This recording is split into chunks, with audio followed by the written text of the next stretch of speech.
Hello and welcome back to this video. In this video, we are going to briefly talk about the ethics and legality of web scraping. So, like we already said, web scraping is the automated extraction, is the automated process of getting data from websites using your Python script. And well, this data that you want to get could be for research, for data analysis, for price comparison. It could be for anything, right? But is web scraping legal? Well, you we have some websites like Amazon, e-commerce website like Alibaba, or even African-based e-commerce platform like Jumia and the rest of them. Now, why would you want to scrape another person's data from the person's website? Well, we already mentioned a few reasons why, but some websites do not like it. So sometimes when you're signing up as a user on the website, you are made to sign an agreement. You are made to read and sign their terms of service. And most of the time, you are signing that you're not going to be using their data. You're not going to be collecting their data, and you're not going to use them for your own personal use. All right. So most of the time when you are signing these terms of services, you are signing a legal document that you're not going to be doing that. But then there are some major companies that when they want to scrape the web, or when they want to get information from some certain websites, they are allowed to do that because they know that these companies are going to use it to create reasonable solutions. Okay. Or probably they are using it for research, and some websites may allow them. So web scraping is not entirely wrong depending on what you are going to use it for. So if you come across a website that do not allow web scraping on their site, something like Google, Facebook, YouTube, and all those major websites, they do not allow you to scrape their data, right? If you come across a website that says, please do not scrape our data, please do not scrape their data, right? And some websites, they could allow you to scrape their data, but you have to be a user. You have to have an account with them, right?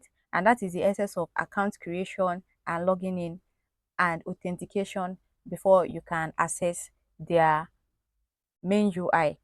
Okay, so there are some websites also that generally allows you to scrape their data. There are websites like Book to Scrape, Quote to Scrape, and a lot of them like that. And they do not mind, and they add that to scrape on their name so that you'll be able to, you know that you are allowed to scrape this data.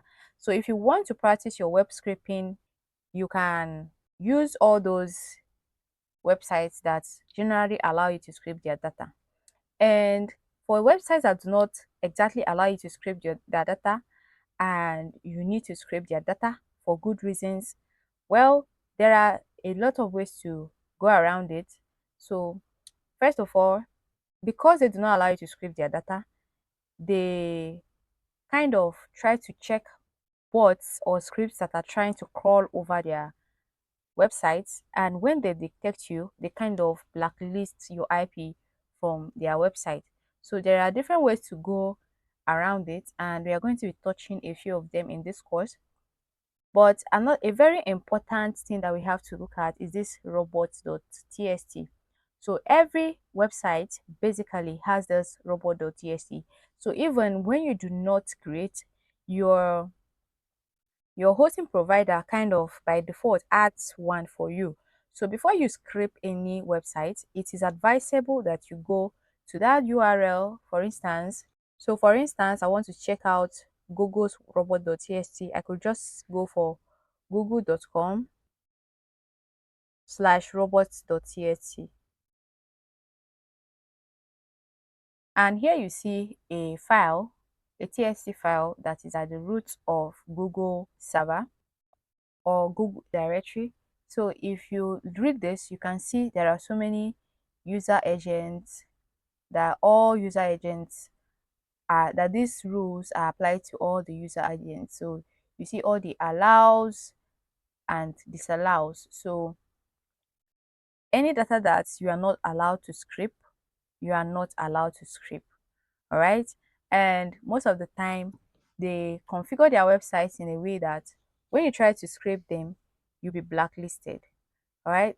So please, whenever you want to try to scrape your website, make sure that you are doing it for the right purpose, and also try to go over the robot.txt of that website to check if you are allowed to scrape.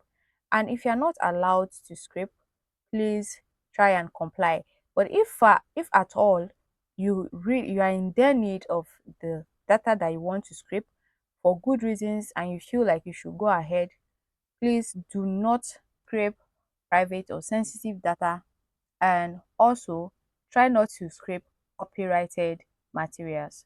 All right, so this is a basic brush off of ethics and legality of web scraping.